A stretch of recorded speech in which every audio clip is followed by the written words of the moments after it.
사랑하는 하나님, 오늘 주님의 말씀을 함께 나누게 해주심에 감사드립니다.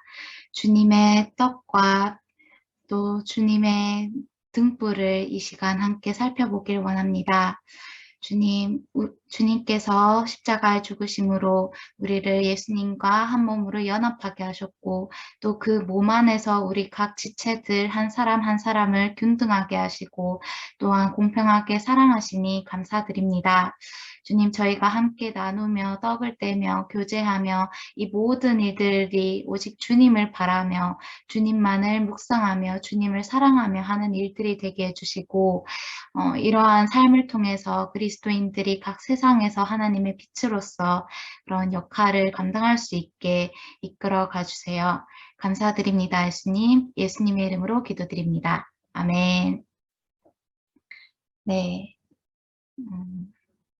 이번 시간에는 떡상과 등잔대, 그리고 시간이 남는다면 휘장까지 같이 보고자 합니다. 지난 시간에 했던 얘기 중에 한 가지를 좀 보충을 하자면, 제가 그 피해 영속성을 얘기를 할 때 그 번제단에서 불을 가져다가 그것이 어떻게 지성소까지 이어지는가를 설명하면서 그 금향단과 등잔대에 대해서 조금 헷갈렸던 부분이 있었는데요. 다시 확인을 해보니까 그 등잔대와 그 분향단의 그 불이 다 번제단으로부터 그렇게 그 번제단에 불을 가져다가 그것을 밝혔다는 것으로 제가 오늘 다시 확인을 했습니다. 그래서 이 번제단에서 드려진 그 향은 그 불은 여전히 등잔대와 그 금향단까지 이어짐으로써 또 그 등잔대의 불빛과 또 금향단의 향이 또 지성소까지 또 새어 들어가면서 그게 우리 속죄소에서 피를 뿌리는 의식을 통해서 또 우리가 하나님과 교제하고 만나고 안식하는 그런 것으로 이어지더라. 그래서 예수님의 피가 우리로 하여금 하나님과 화목하게 하고 또 그런 교제를 이어가게 하시는 그런 은혜를 나누었습니다. 이번 시간에는 그 떡상에 대해서 지금 볼 건데요. 먼저 이 떡상은 다른 말로 진설병상이라고도 하죠. 보시는 바와 같이 가로가 2규빗, 세로가 1규빗, 그리고 높이가 1.5규빗의 상이었고요. 이것은 법궤와 비교를 했을 때 법궤는 가로 2규빗, 세로 1.5규빗, 높이 1.5규빗이었기 때문에 이 세로의 길이가 한 0.5규빗의 차이가 있었습니다. 그리고 이 떡상에는 여전히 그 고리와 채가 있었고요. 그 위에는 이렇게 약간 손바닥 넓이만한 턱이 있었어요. 이 턱을 주변으로 금태를 이렇게 둘렀고요. 그 안에는 진설병이 이렇게 두 줄로 나열이 되어 있었는데 한 줄에다가 6개씩 이렇게 위로 높이 세워서 총 12개의 떡덩이들이 있게 했습니다. 그래서 이 진설병상은 이렇게 생긴 것이다 라는 것을 저희가 살펴봤고요. 그러면 이 진설병이 무슨 의미를 가지고 있느냐라고 했을 때 먼저 가장 대표적인 것이 교제예요.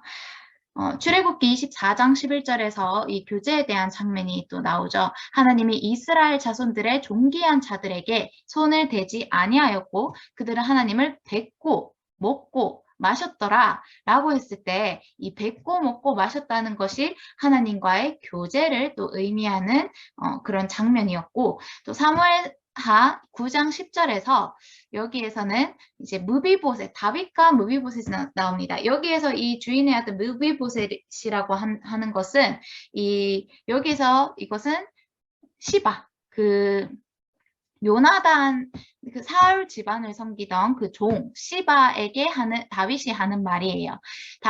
다윗이 내 주인, 즉 시바의 주인인 요나단과 했던 약속이 있었습니다. 그것이 무엇이냐면 다윗이 왕이 될 때 요나단을 기억하여 그 집안을 선대하기로 다윗과 요나단이 서로 언약을 굳게 여러 차례 맺었던 그런 그것이 있었어요. 그래서 그 언약을 토대로 다윗이 왕이 되고 나서 그 요나단과의 약속을 기억하고 그 시바를 불러서 그 무비보셋을 섬기도록 명령을 합니다. 그리고 이 무비보셋은 특별히 존대를 해서 항상 내 상에서 떡을 먹으리라 라고 말을 해요. 이것은 굉장히 존귀히 여기는 거죠.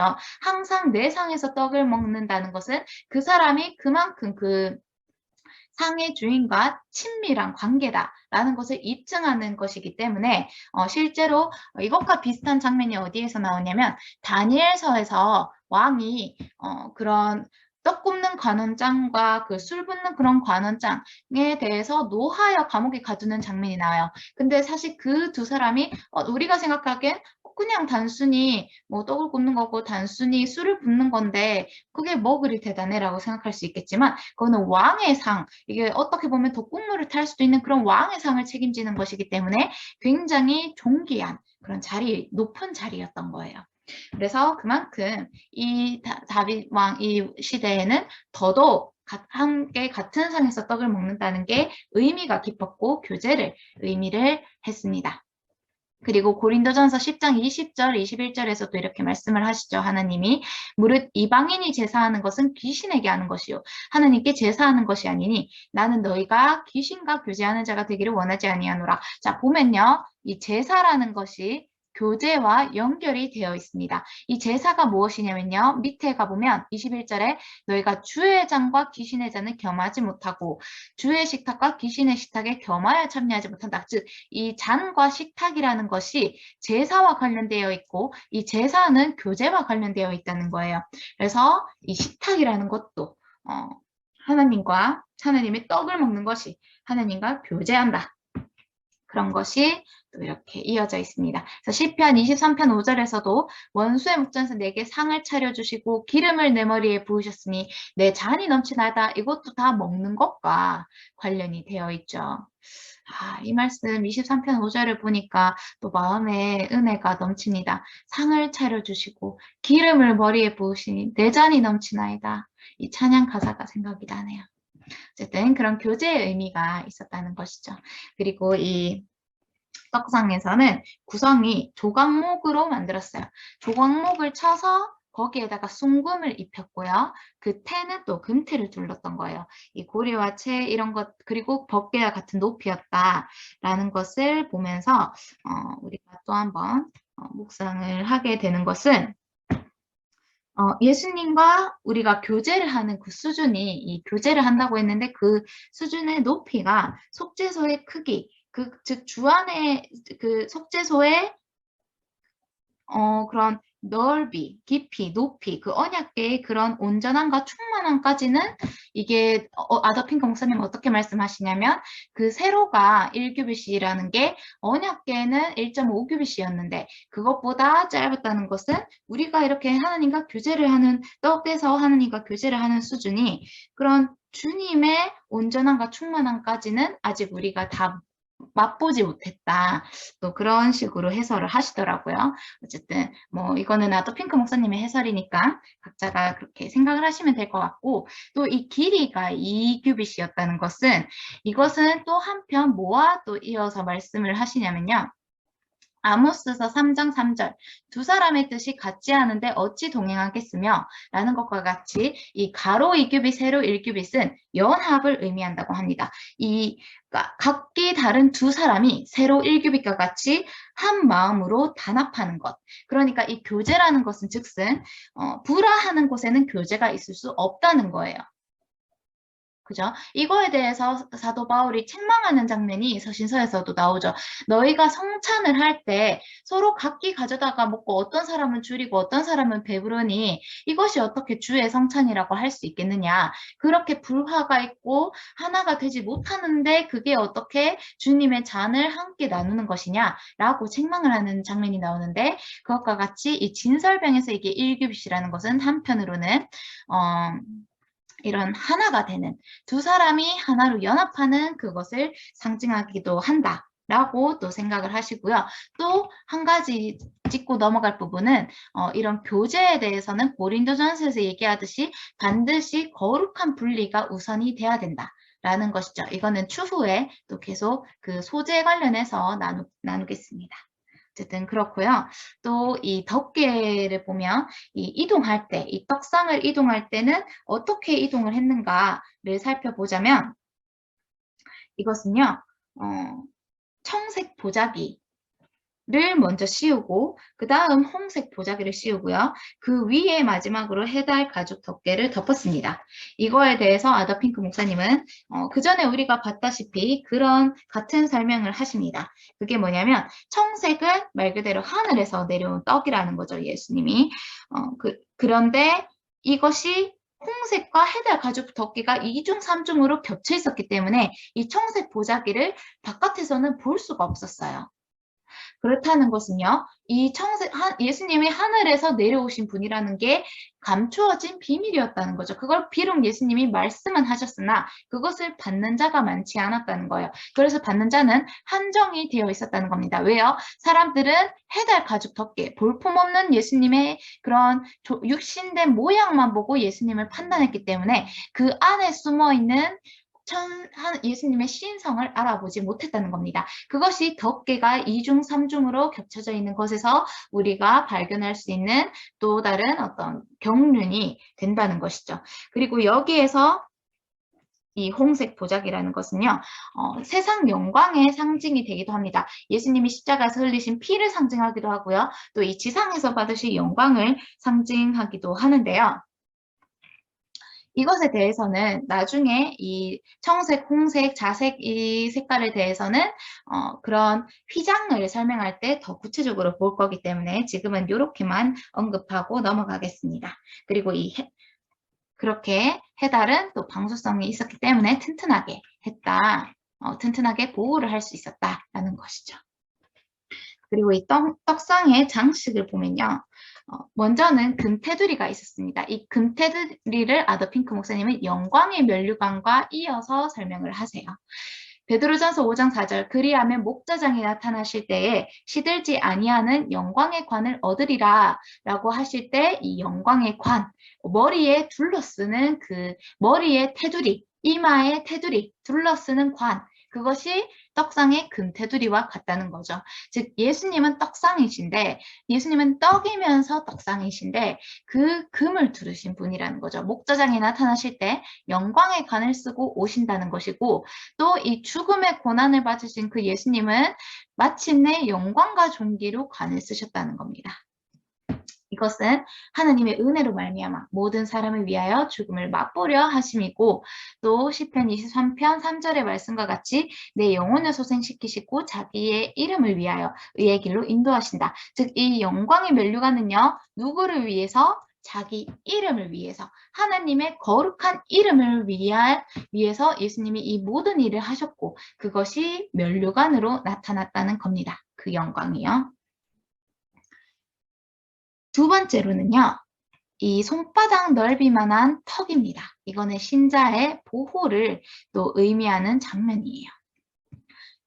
하필 그 턱은요. 히브리어 원어로 영어로는 border인데 히브리어 원어로는 둘러싸는 것이라는 의미를 가진다고 해요.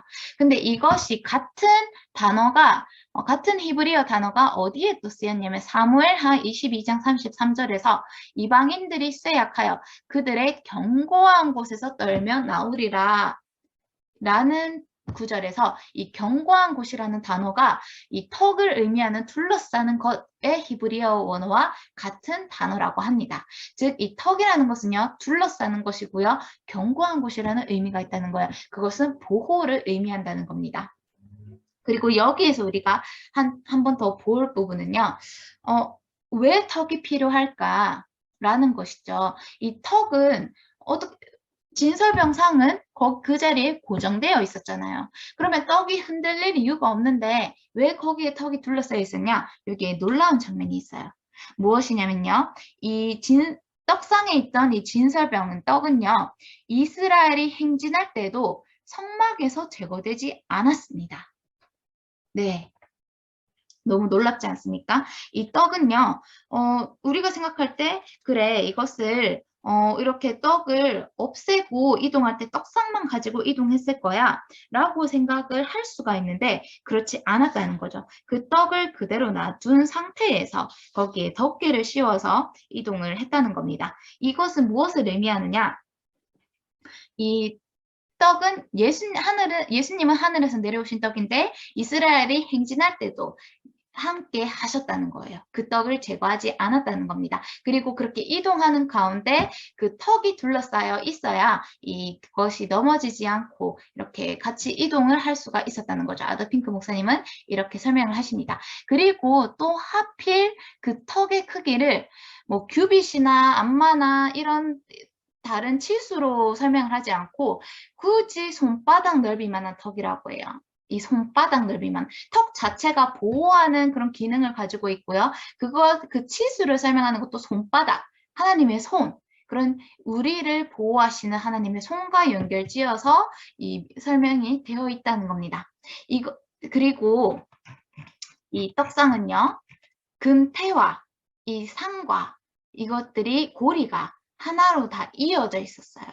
이 보호를 의미하는 턱과 이 상과 이 고리가 하나로 이어져 있었다는 연합이라는 것은 또 한편 무엇을 의미하느냐? 아더핑크 목사님은 이렇게 말씀하십니다. 떡상과 턱과 금태가 하나로 이어져 있다는 것은 신자에 대한 보호가 그리스도 자신과 그의 영광과 긴밀히 이어져 있다는 겁니다. 즉, 우리를 보호하는 것이 하나님의 영광과 이어져 있다는 것입니다. 이것이 어디에서 입증이 됩니까? 모세가 하나님 앞에서 금송아지를 만들어 섬긴 그 이스라엘의 죄악에 대해서 하나님 앞에서 중보를 할 때 이렇게 얘기합니다.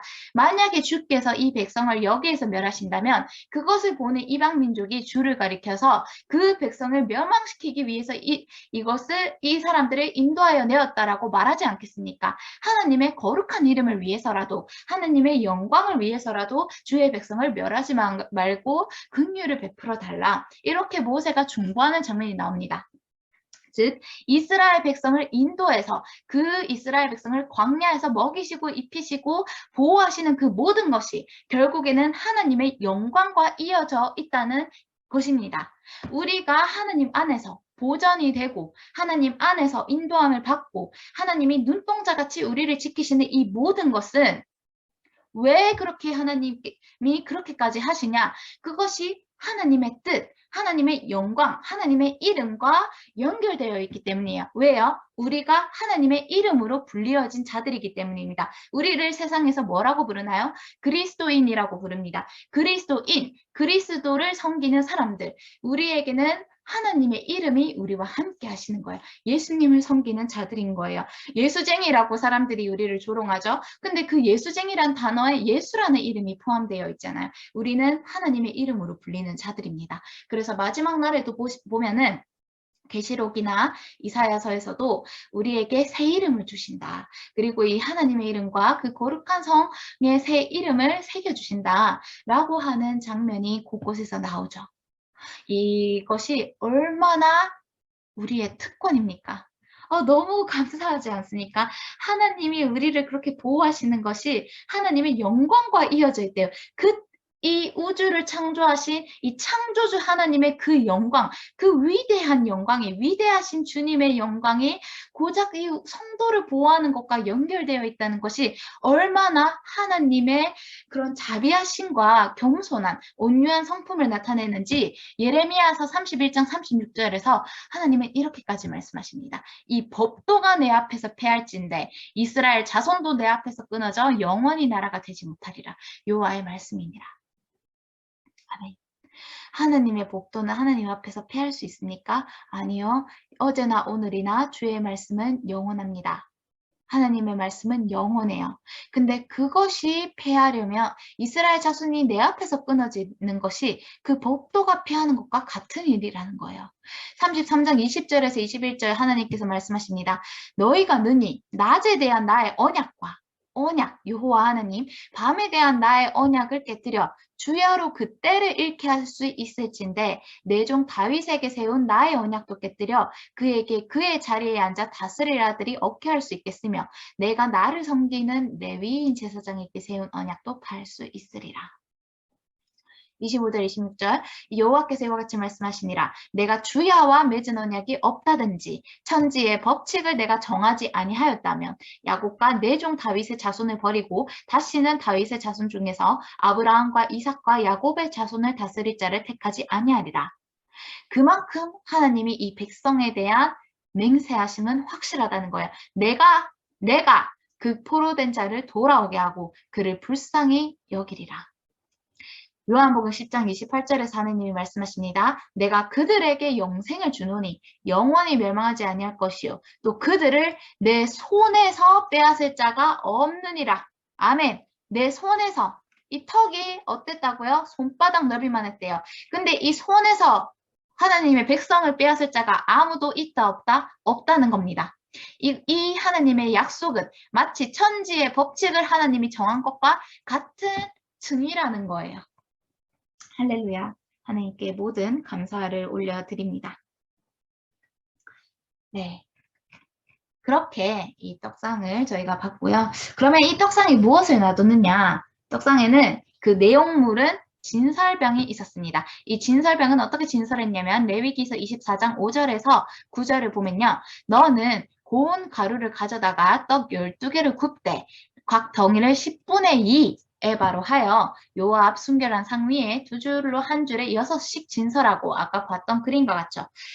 정결한 유향을 그 각줄 위에 두어 기념물로 화제를 삼을 것이며 안식일마다 이 떡을 여호와 앞에 항상 진설할지니 이는 이스라엘 자손을 위한 것이요 영원한 언약이니라. 아멘.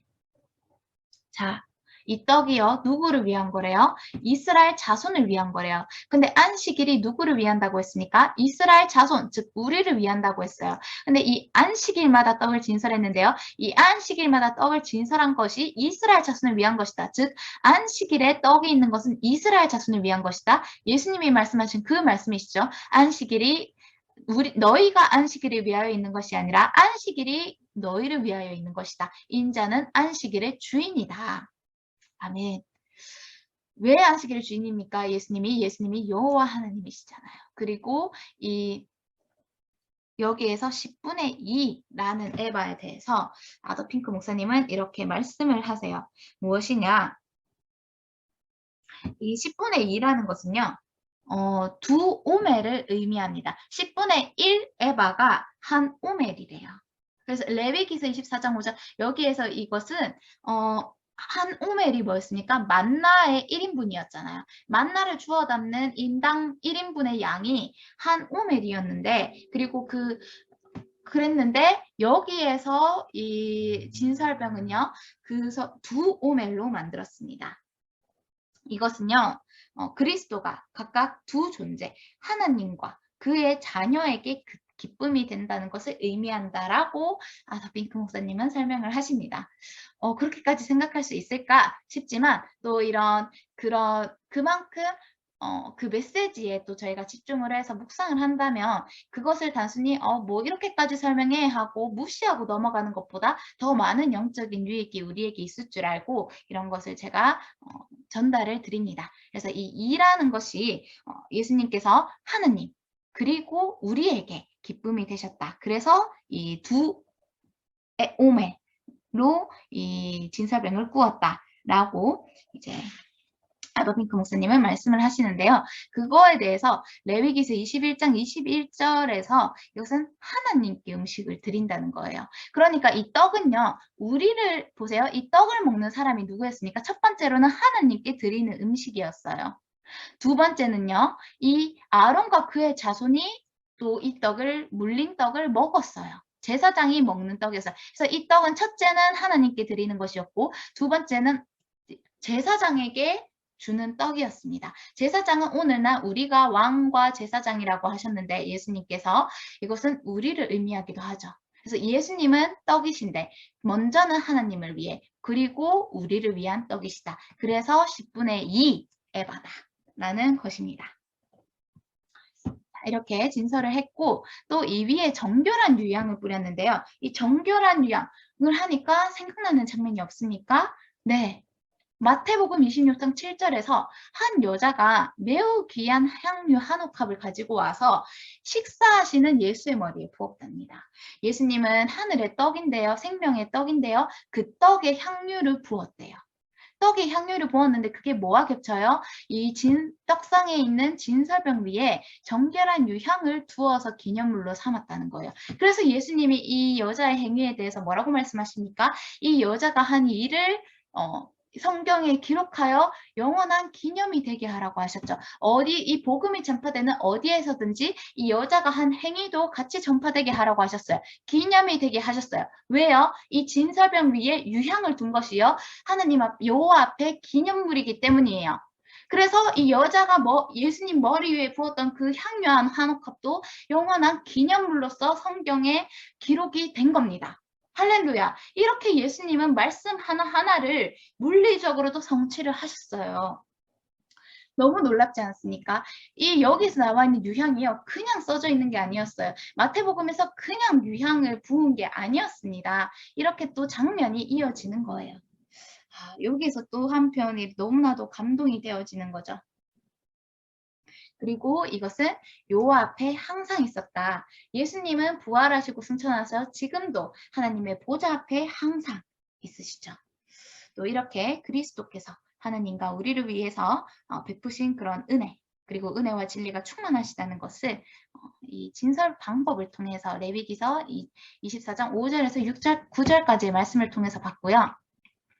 또 아까 저희가 얘기를 했을 때 귀신의 장과 하나님의 잔을 겸하여 섬기지 못한다. 식탁을 겸하여 하지 못한다라고 했을 때 거기에서는 거룩한 분리가 있다라고 말씀을 드렸어요. 이 거룩함이라는 것은요. 레위기서 2장 5절 철판에 붙인 것으로 소재 예물을 드리려거든 고운 가루에 뭐를 넣지 말고 누룩을 넣지 말래요.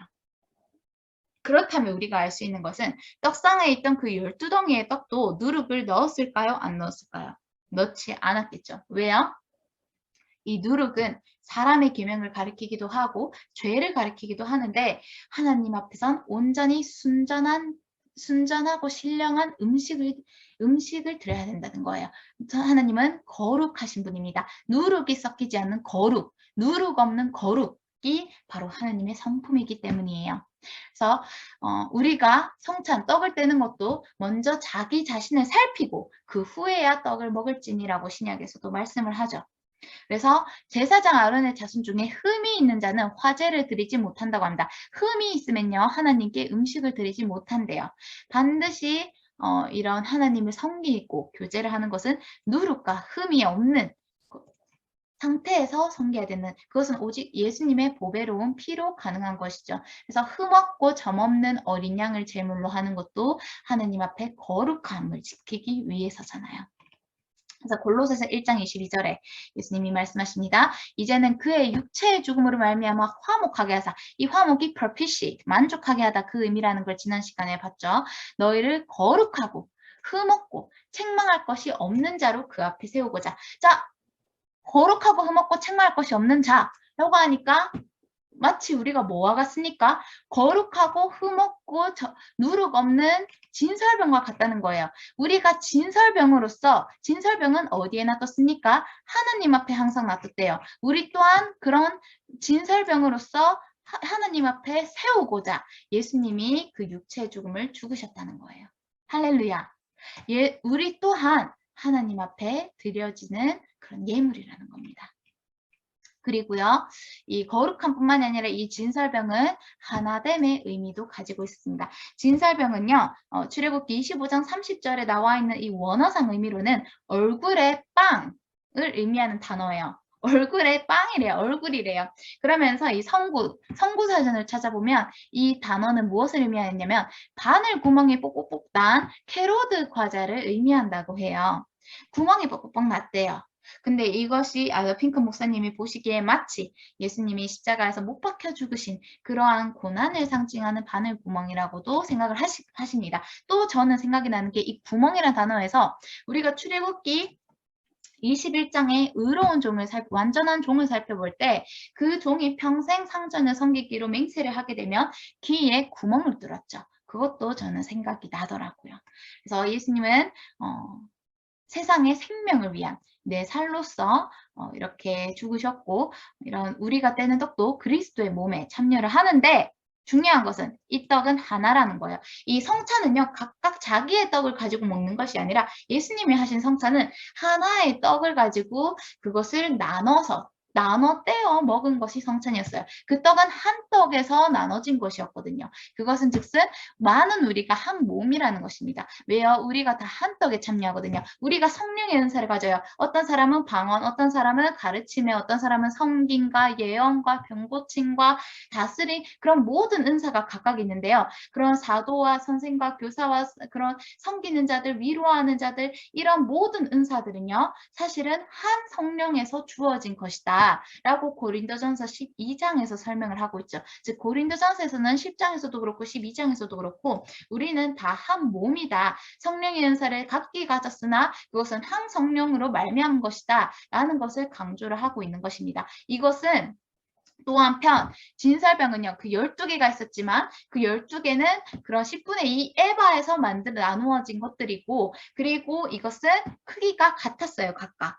그것은 하나님의 사랑은 one another, 각각 차등이 없다는 거예요. 하나님 사랑은 모두에게 그 택한 백성을 향한 하나님의 사랑은요, 공평하세요. 그 또 다른 말로 균등하다고 할 수 있죠. 고린도전서 8장에서도 이렇게 말씀하시잖아요. 너희를 균등하게 하려 합니다. 너희의 넉넉한 것으로 그들의 부족한 것을 보충함은 후에 그들의 넉넉한 것으로 너희의 부족함을 보충하여 균등하게 하려 함이라. 하나님이 만나를 내려주실 때도 광야의 떡인 만나도 어땠습니까? 각기 사람에게 부족함과 넘침이 없었다. 균등했다라는 겁니다. 하나님의 사랑은 차등이 없습니다. 할렐루야. 그것을 우리가 얼마나 믿느냐, 우리가 그런 하나님의 사랑에, 하나님의 능력에 우리를 얼마나 순복하느냐에 따라서 나타나는 그런 능력의 차이는 있을 수 있으나 하나님의 우리를 향한 사랑은 충분하다는 거예요. 넘친다는 거예요. 풍성하다는 겁니다. 할렐루야. 너무나 감사하죠. 그리고 이 진설병을 물리고 난 뒤에는 그 아론과 그의 제사장이 먹었다는 것은요. 그 떡을 우리가 전유한다는 거예요. 그리스도를 우리가 먹는다는 거예요. 전유합니다. 이거 그 전에 우리가 만나에서도 다뤘듯이 그것을 우리 것으로 취해서 전유해서 그것을 씹고 먹고 그것을 소화하는 그 모든 것. 그것이 이 또 진설병에 담겨 있는 그런 의미라는 거죠. 정리하자면 이 진설병은 거룩한 것이기 때문에 어떤 교제는 거룩함이다 라고도 정리를 할 수 있습니다. 교제는 하나됨이고 거룩함이다 라고 할 수 있고, 또 안식일에 그렇게 항상 있게 했다는 것은 이스라엘이 천년왕국 때 그리스도를 전유하고 그 안에서 안식하는 그런 것도 의미를 하게 됩니다. 그래서 떡도 그리스도고요, 떡상도 그리스도입니다. 이 떡에 대해서도 고린도전서 11장 주의 만찬이라고도 나와 있고, 이 떡상에 대해서도 주의 식탁이라고 고린도전서 10장에 나와 있죠. 이 모든 것이 그리스도입니다. 할렐루야. 주님께 모든 감사를 드립니다. 그리고 이제 다음으로 넘어가겠습니다. 등잔대입니다. 등잔대는요, 이렇게 생긴 것입니다. 이거를 한 금으로 쳐서 만들었어요. 뭐 하나하나를 따로 만들어서 접붙이는 이런 게 아니라 그냥 한 금덩이에서 이렇게 쳐서 만들었다는 거예요. 그 지혜가 너무 놀랍죠. 이건 성령님이 주신 지혜로 이렇게 한 것인데요.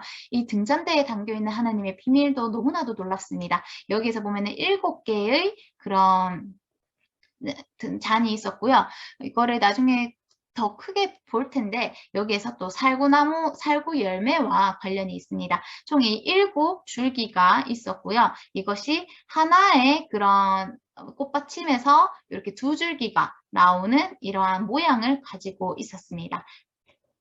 이렇게 우리가 살펴를 보고요. 또 이 등잔대가 어디에 위치했냐면 남쪽에 위치를 했대요. 근데 이 남쪽에 대해서 우리가 또 볼 수 있는 부분이 뭐냐면요. 성경에서는 방향이 굉장히 중요합니다.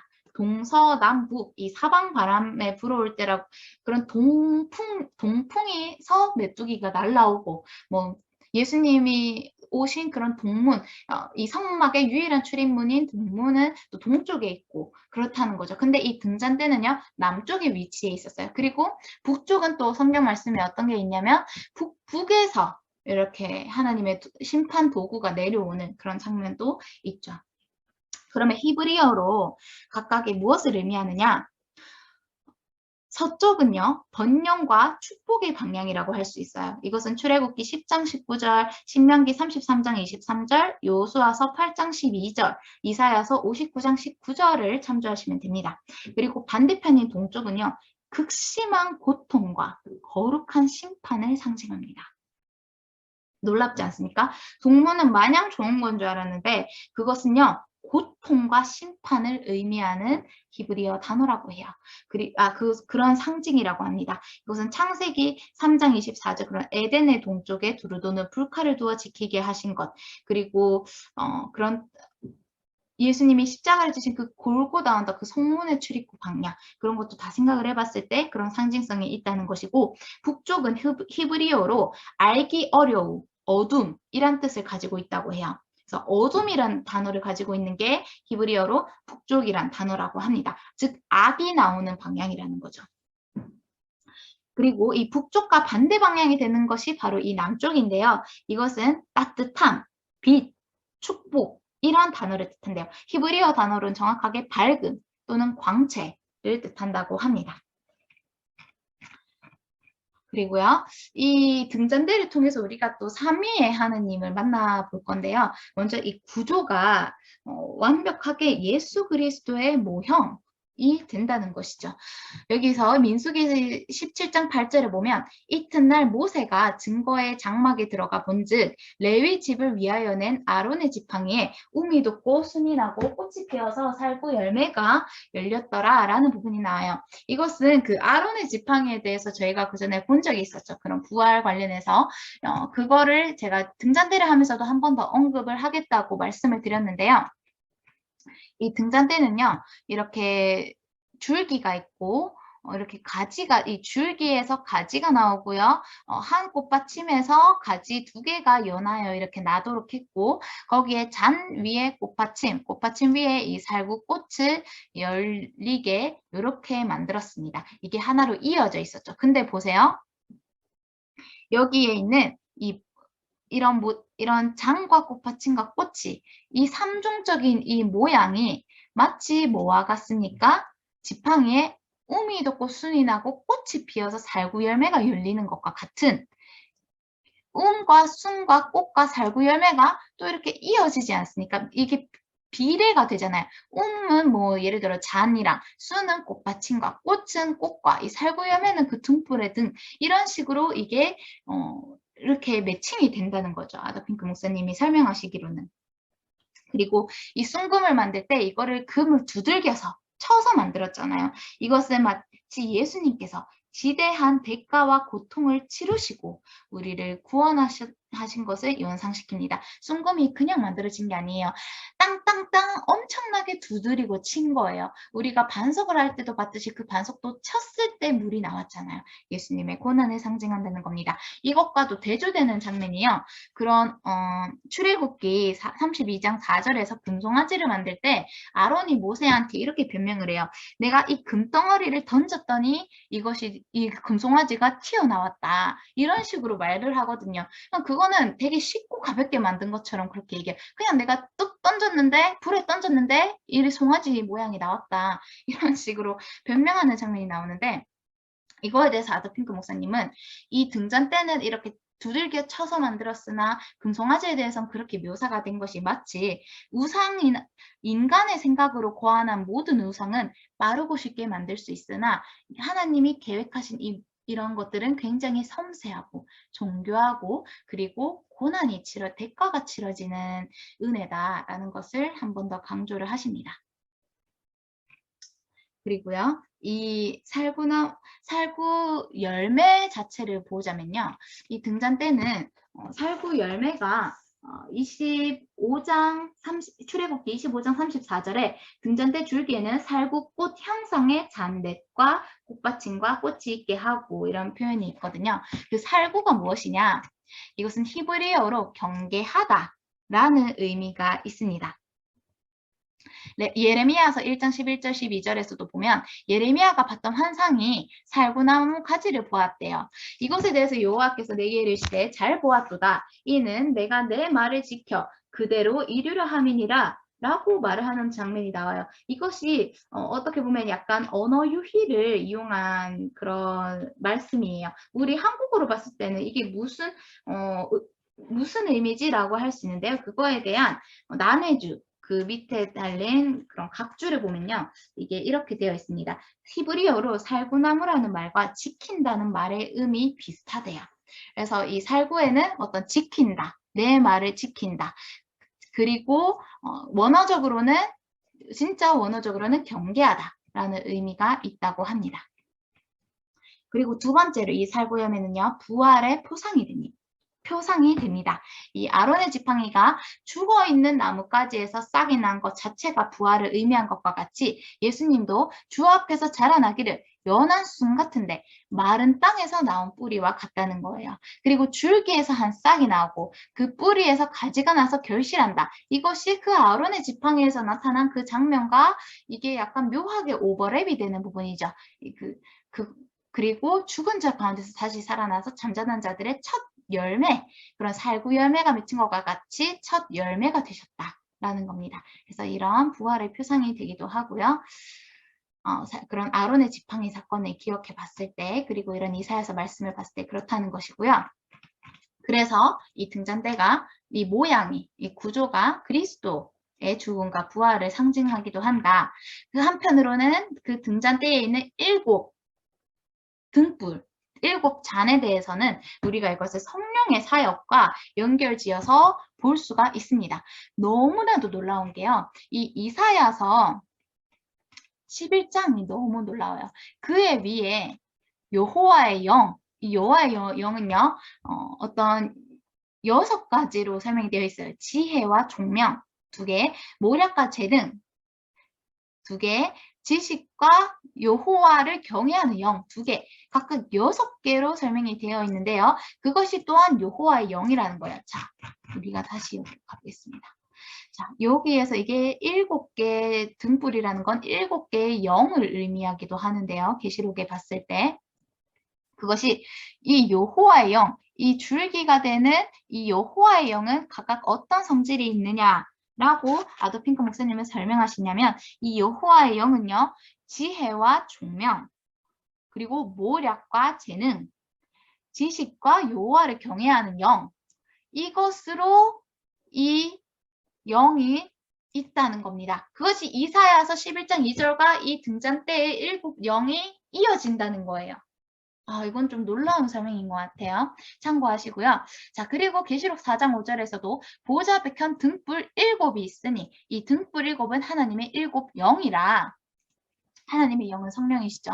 계시록 5장 6절에서도 이 7불과 7 눈이 있는데 이 눈은 하나님의 7 영이더라 라는 장면이 나옵니다. 계시록 1장 20절에서도 7 금초대 라고 하시면서 이 7별은 7교회의 사자요, 7촛대는 7교회다 라고 이 7이라는 숫자가 반복되는 걸 볼 수 있는데, 그렇다면 이 성령의 사역이 무엇이냐?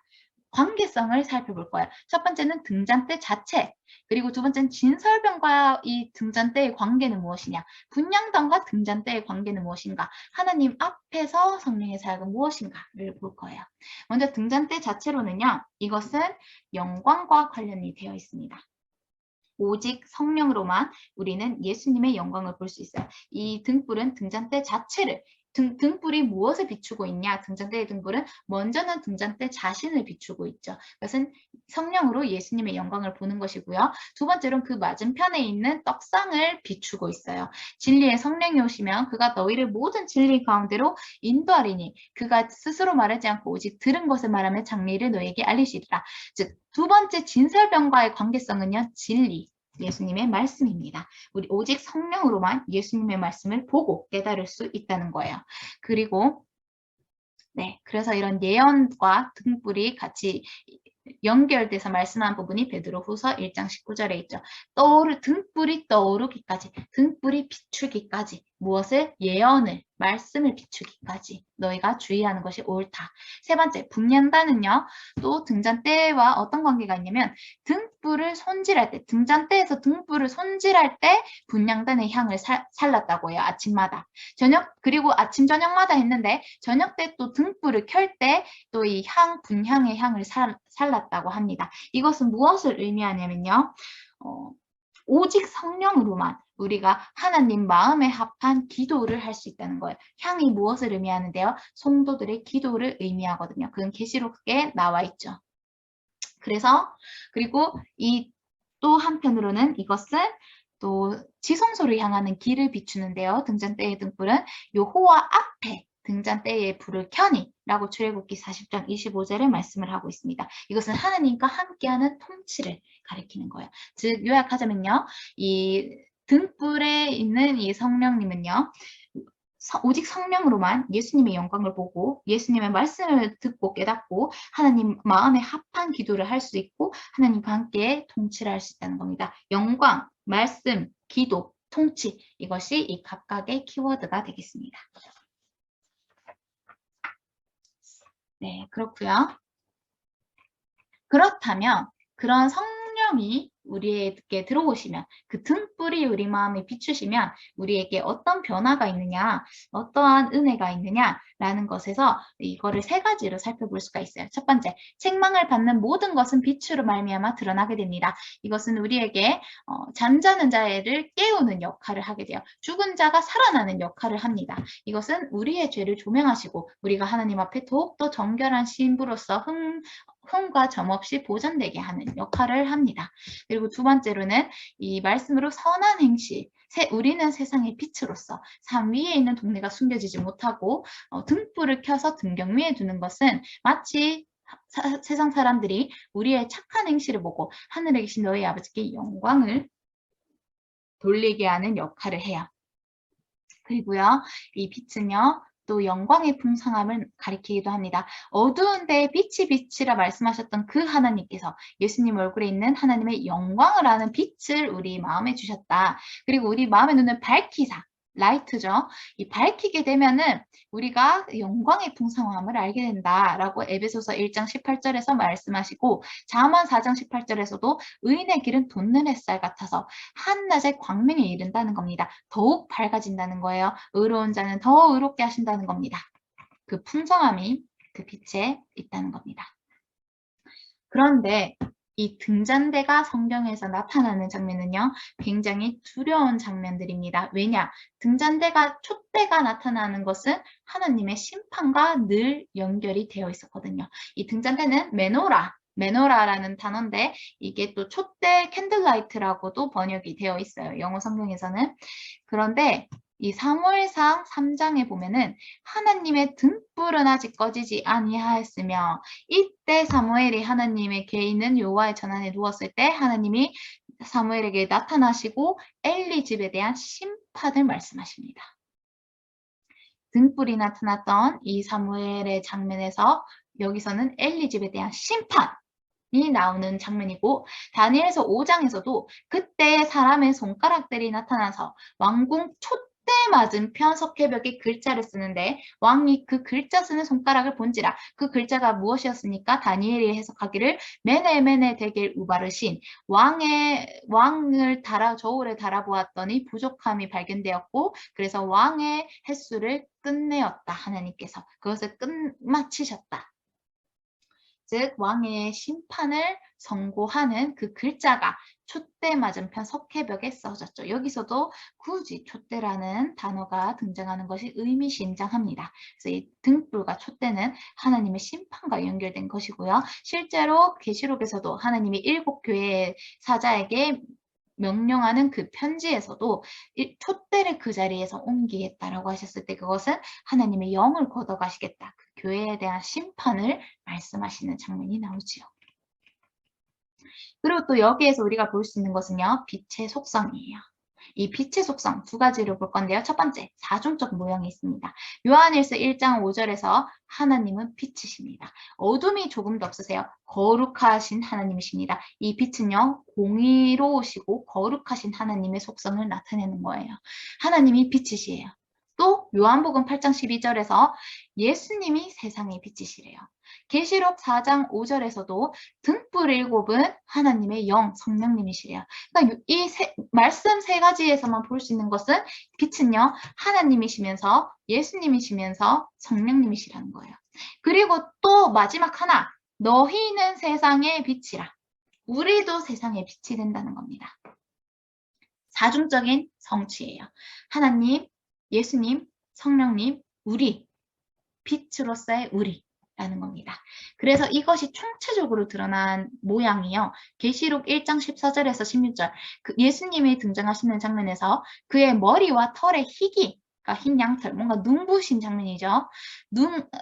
그의 눈은 불꽃 같고 여기서도 빛이 나와요. 그의 발은 풀무불에 단련한 빛난 주석 같고 여기서도 빛이 나와요. 그의 오른손에 7별이 있고 입에서 좌우날 성검이 나오는데 얼굴은 해가 힘있게 비치는 것 같더라. 여기서도 빛이 나요.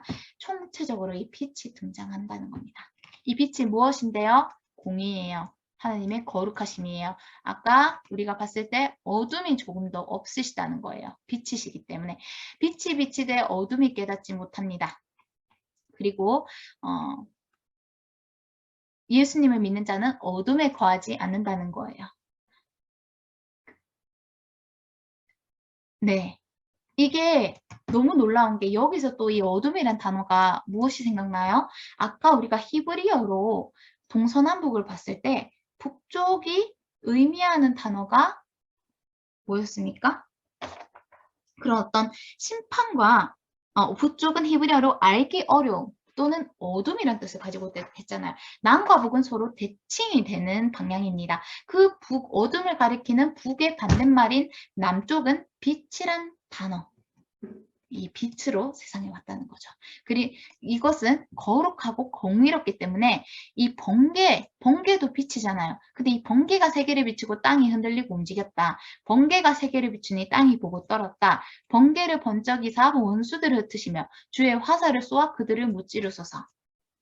빛은요, 마냥 따뜻하기만 한 것은 아닙니다. 물론 그 안에 거하는 자에게는 따뜻함이 되지만 그 밖에 거하는 자에게는 심판이 된다는 거예요. 우리가 이러한 시편의 말씀들, 번개와 그런 빛이 나오는 그 말씀을 볼 때 두렵고 떨리는 마음이 생깁니다. 왜요?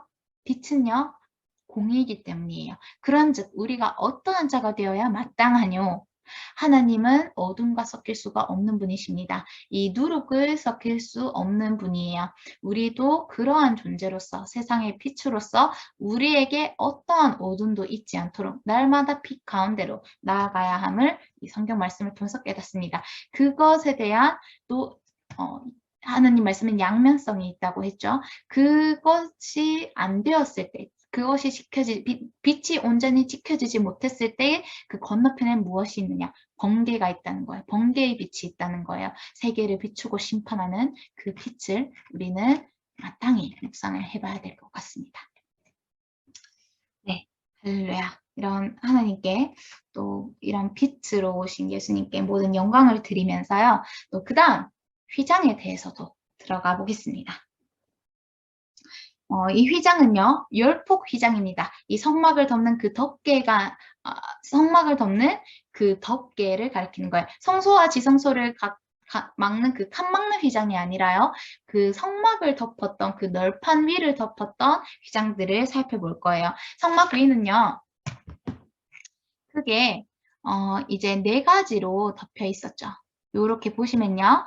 이런 휘장이 있었고요. 10폭 휘장이 있었고 그 위에 11폭 그 염소털로 된 덮개가 있었고요. 그 위에 이제 붉은 물들인 수량의 가죽과 해달의 덮개 가죽 이렇게 4중으로 성막을 덮고 있었습니다. 그 중에서 우리가 지금 볼 것은 이 10폭 휘장에 대한 부분이에요. 출애굽기 26장 1절에서 6절까지 등장하는 부분이죠. 열폭 휘장은요, 이렇게 만들었습니다. 성막을 만들되 라면서 이 성막을 아도핑거 목사님이 설명하시기로는 이 구절에서 이 휘장이 성막과 동일시되어 표현이 되었다라고 하는 겁니다. 그래서 이 휘장이 그만큼 어떤 성막 전체를 예표하는 그런 상징성이 있다는 거죠. 이것은 가늘게 꼰 배실, 흰색과 청색, 자색, 홍색 실로 이런 그룹을 정교하게 수놓았다는 겁니다. 여기 보이는 이 흰색 형체가 그룹이에요. 그룹이 서로 양편 마치 이게 보니까 뭐가 생각나요?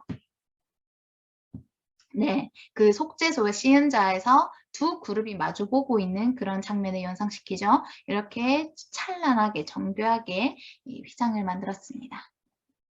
먼저는 그 색상을 저희가 볼 거예요. 이 색상, 이 같은 이 배실과 청색, 자색, 홍색 실로 만든 것은 이것과 같은 재료로 제사장의 옷과 그런 대제사장의 옷을 만들었어요. 그게 레위기서 16장 4절과 출애굽기 28장 39절에서 43절까지 나와 있습니다. 그래서 이 성막을 덮는 것과 같은 재료였다라는 것이 또 한편 의미심장하죠.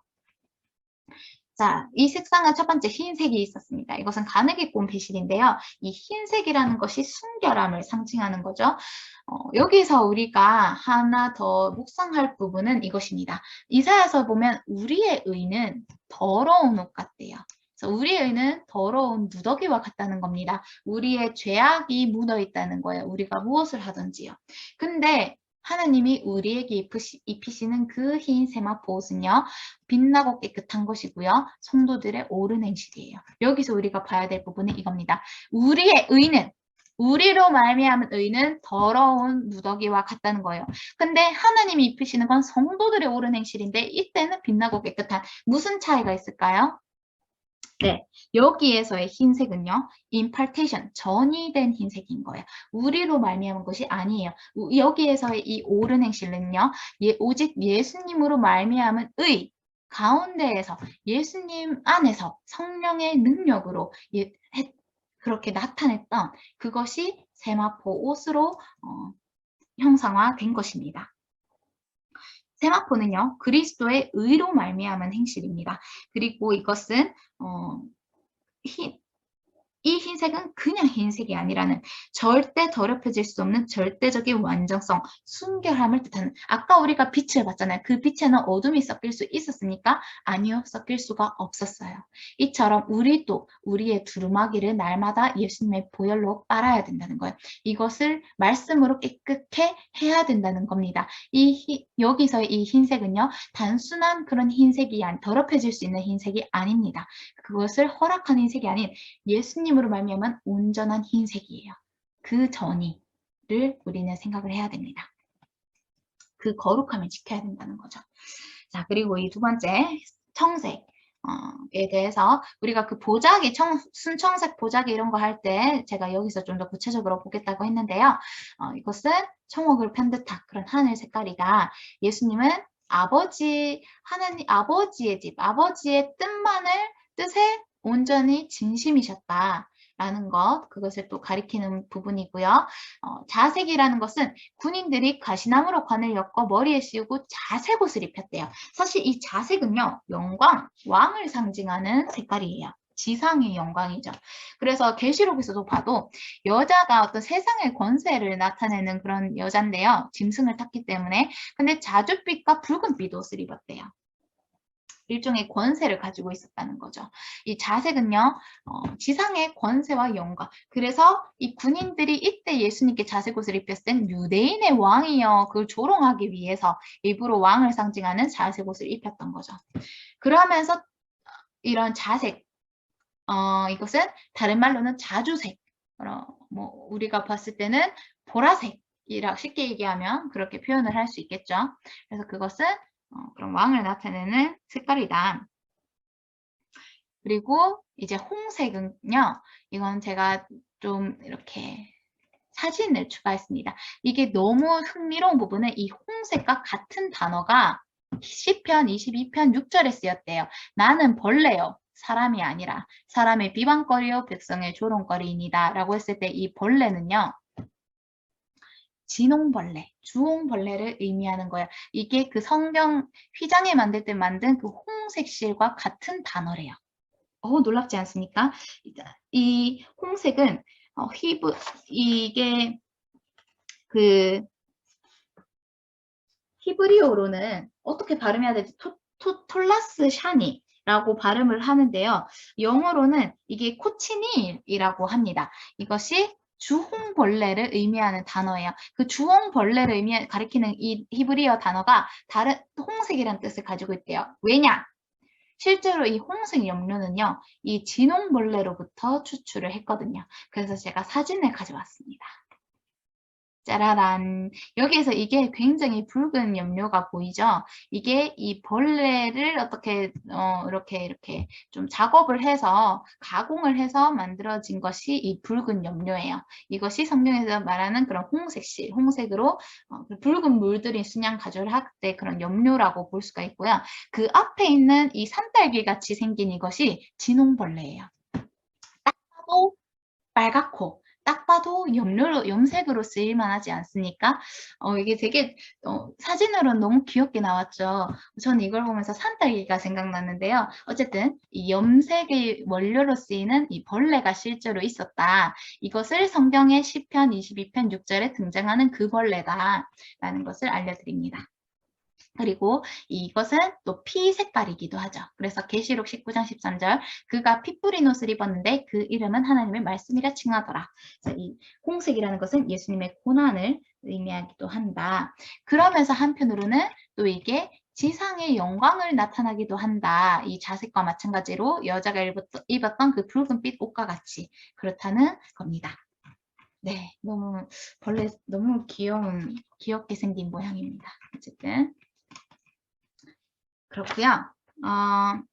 그래서 정리하자면 이 흰색은 거룩함, 청색은 하늘에서 내려오신, 자주색은 왕 중의 왕이시라는, 그리고 홍색은 이 땅에서 받은 고난으로 말미암아 장차 이 땅에 다시 오실 때 능력과 권세로 다스리실 모든 권세가 굴복하실 이 모든 색깔 각각이 예수님을 나타내고 있다는 것이죠. 이 휘장의 장식은요, 먼저는 그룹이 수놓아져 있었어요. 상상을 해보세요. 성막이 들어갔어요. 그 성막 위에는 천장이 없었으니까 여기서 우리가 하나 제가 언급할 부분은요. 이 널판을 만들었잖아요. 근데 이 위에 이 천장을 널판으로 씌웠다는 그런 말씀은 없어요. 휘장으로 씌웠다는 말씀이 있거든요. 그렇다는 건 어땠겠어요? 딱 성막에 들어가요. 안으로 들어가면 딱 위를 쳐다보면 뭐가 제일 보였겠습니까? 그렇죠. 바로 이 위에 있는 세마포 휘장의 모양이 보였겠죠. 근데 휘장에 그룹의 날개가 수놓아져 있어요.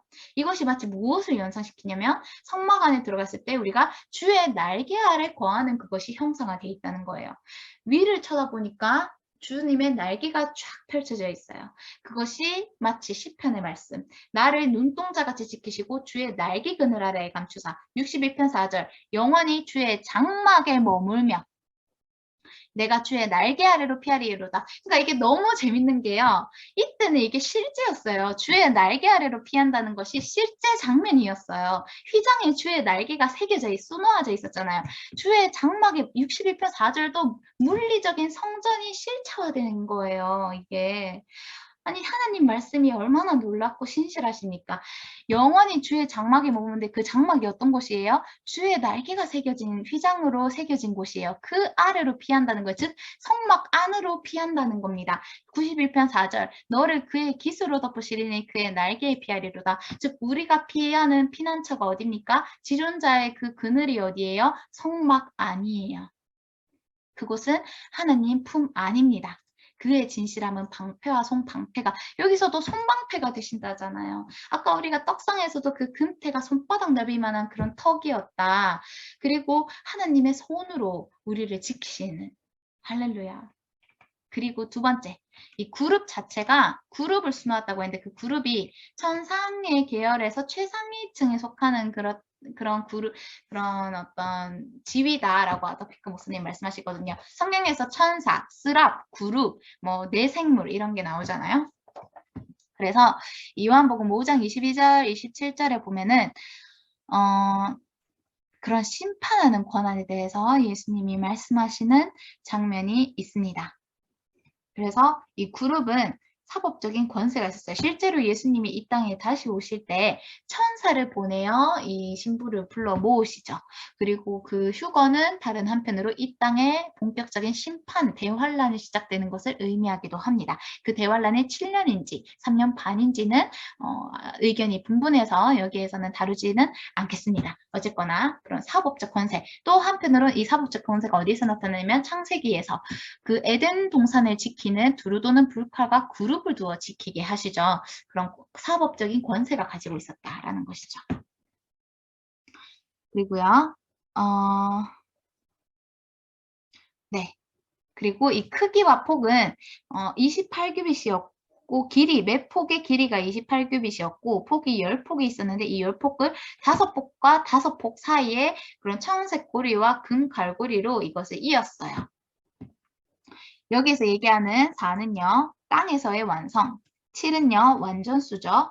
그러니까 이 4 곱하기 7이라는 것은 이 인간으로서 지상에서 그런 완전함을 보이신 예수님. 그러니까 지상에서의 완전함, 4와 7이라는 겁니다.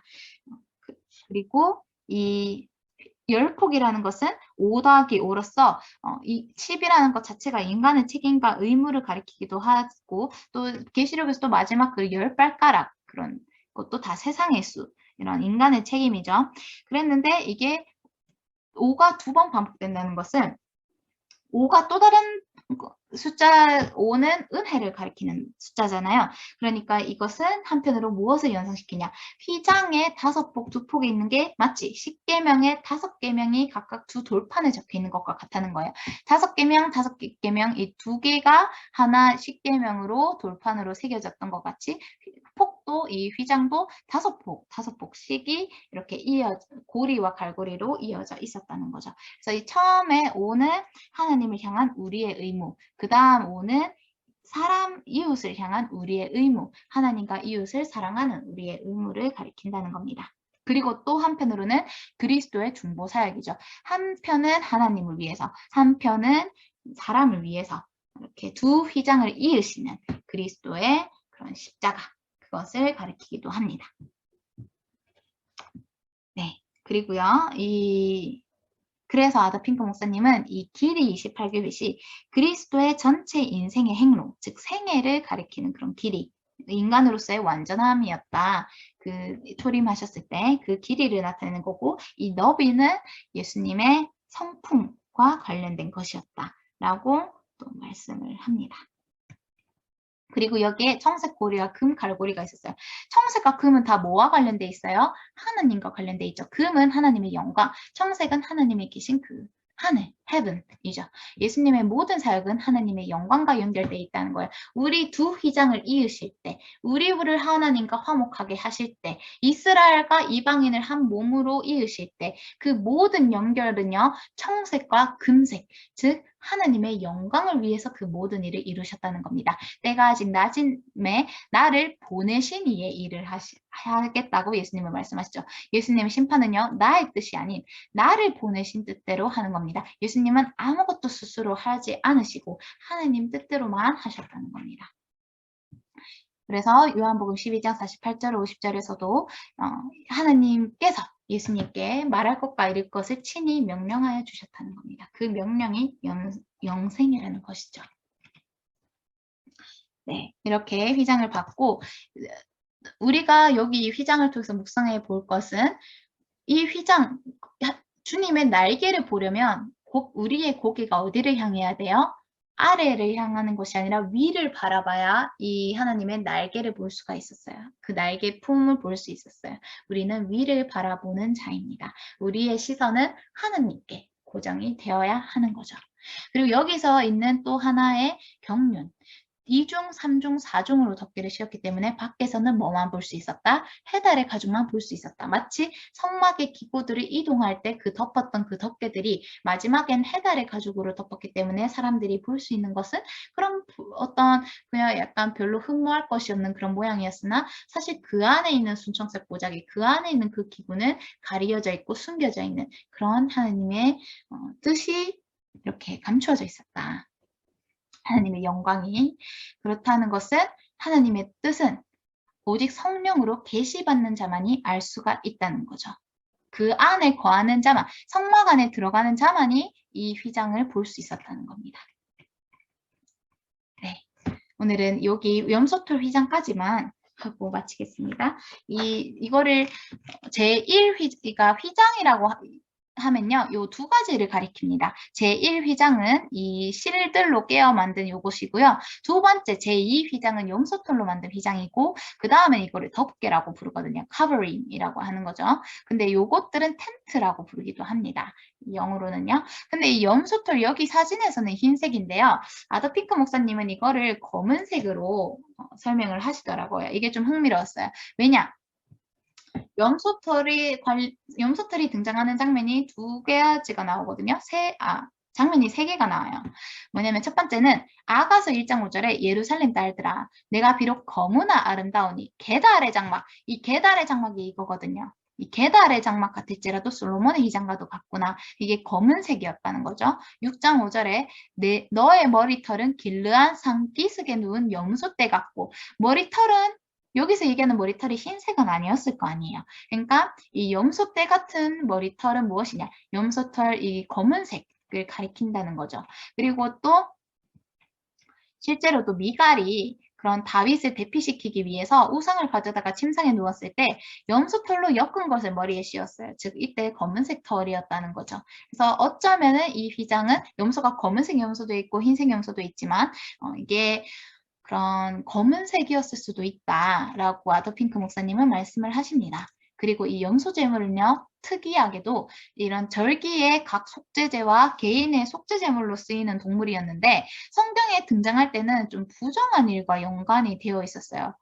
약간 순양의 경우는 아브라함이 이삭을 번제로 그렇게 믿음으로 바칠 때 하나님이 준비하신 제물이 순양이었거든요. 근데 이 순염소라는 것은요, 좀 부정한 일과 연관되어 있어요. 실제로 이스라엘에 가보시면 그 순년소를 섬기는 제단이 아직 남아있거든요. 그 순년소 밑에서 그 우상 밑에서 막 이렇게 창기와 행음하고 그러한 일들이 실제로 벌어졌었습니다. 그런 푸른 나무 아래에서. 근데 그게 성경에서는요, 창세기 27장에 보면은 리브가가 이렇게 야곱이 나이가 많아서 눈이 어두워서 잘 보지 못하니까 야곱과 에서를 축복하려고 했을 때, 에서를 축복하려고 했을 때 리브가가 그 계획을 알고 그 야곱을 에서로 변장시켜서 네? 이삭이죠. 네. 리브가가 이삭이 눈이 어두워서 보지 못했을 때 에서를 좀 이렇게 장자로서 더 이렇게 특별히 사랑했기 때문에 에서를 축복하고자 했어요. 그 계획을 알고 리브가가 이 야곱을 에서로 속이기 위해서 맏아들 에서의 좋은 의복을 가져다가 입혔다고 합니다. 그리고 그 손과 목이 에서는 털이 많은 사람이었기 때문에 그 야곱에게 그 손과 목에 염소 새끼의 가죽을 입혔어요. 즉 야곱이 이삭을 속이기 위해서 변장을 할 때 입었던 것이 염소 새끼의 가죽이었다는 거야. 이거는 약간 거짓말, 속이는 것과 관련된 그런 장면에서 염소가 등장하고 있죠. 창세기 37장에서도요. 그 12아들, 야곱의 12아들. 자, 그때 염소 새끼 가죽을 입었던 그 야곱이 12아들이 나왔어요. 근데 이 12아들 중에 요셉을 특별히 사랑했기 때문에 다른 형제들이 요셉을 질투하고 미워했어요. 그래서 이 야곱이 양을 치러 간 형제들을 감시하기 위해서 요셉을 보냈을 때 형제들이 요셉을 멀리서 보고 그 악한 괴계를 세워서 그 요셉을 그런 구덩이에 빠뜨리고 그런 나중에 미디안 행인에게 팔았죠. 대신에 요셉의 세마포 옷을 벗겼어요. 왜냐? 그 요셉이 죽었다고 위장해서 야곱을 속이기 위해서요. 그래서 요셉의 옷을 가져다가 형제들이 순념소를 죽여서 그 옷을 피해 적셔서 아버지에게로 가지고 가서 그 아버지의 아들의 옷인가 보소서라고 했습니다. 여기에서 염소 새끼의 가죽을 입고 에서 인처에 위장해서 아버지 이삭을 속였던 야곱이 그 아들들에 의해서 순념소에 피를 묻힌 요셉의 옷을 보며 속게 됩니다. 여기서도 이 속이는 장면에 순념소가 등장을 하죠. 사무엘상 미갈도 그때 그 다윗의 인형을 만들 때 염소털로 엮은 것을 그 머리털처럼 그렇게 꾸몄죠. 이것도 속이는 그런 장면에서 염소털이 등장을 하고 마태복음 25장에서 이 염소와 양에 대해서 예수님이 분명히 말씀하시는 장면이 나옵니다. 모든 민족을 그 앞에 모으고 각각 구분하기를 목자가 양과 염소를 구분하는 것 같이 한다. 그래서 양은 우편에, 염소는 왼편에 둔다라고 말씀을 하십니다. 그래서 이 염소는 불법을 행하는 자들을 상징하는 동물이에요. 불법을 행하는 자들아 내게서 떠나가라. 내가 너를 알지 못한다. 근데 여기서 우리가 경계해야 될 부분. 이 불법을 행하는 자들아 라고 예수님이 말씀하실 때 그것은 주를 믿는다고 하는 자들에게 예수님이 말씀을 하셨죠. 주여 주여 하는 자마다 천국에 갈 것이 아니요 오직 내 아버지의 뜻대로 행하는 자라야 천국에 간다 라고 예수님은 말씀하세요. 왜요? 예수님 그 자신이 나의 일을 하러 온 것이 아니라 내가 스스로 하는 것이 아무것도 없다. 아버지의 뜻만 내가 하고 있다. 이를 것과 말할 것도 아버지께서 나의 입에 주셨다라고 했던 것처럼 이런 하나님 뜻 가운데 행하는 것이 그렇게 중요한 것입니다. 이것은 우리의 의나 우리의 열심으로 하는 것이 아니라 하나님 안에서 이렇게 하나님의 임재 가운데 잠잠히 기다리는 그 가운데 하나님이 응답해 주시는 그 뜻에 따라 성령의 감동에 따라서 하는 것이 주의 일이라는 거죠. 그래서 이 휘장은요, 아까 그 세모포 휘장은 10폭이었으나 여기서는 11폭입니다. 5 더하기 6이었어요. 5폭과 6폭을 이렇게 고리로 연이어서 입게 됩니다. 이때는 청색 고리와 금 갈고리가 아니라 이때 썼던 고리는 녹고리였던 걸로 제가 기억을 합니다. 이것이 26장에서 네.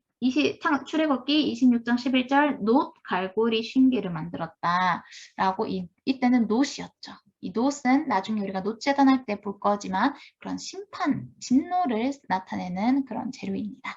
그래서 이 염소털 휘장은 11폭이었다는 것은 은혜의 수와 인간의 수가 함께 있었죠. 즉 그리고 그 규빗이요. 아까 세마포는 28규빗이었는데 여기선 길이가 30규빗이었어요. 여기 규빗이라는 건 여기 이 성막을 덮는 이 길이가 이렇게 3면을 덮는 길이가 이것은 28규빗, 이것은 30규빗이었다는 거죠. 그래서 이 5 곱하기 6이죠.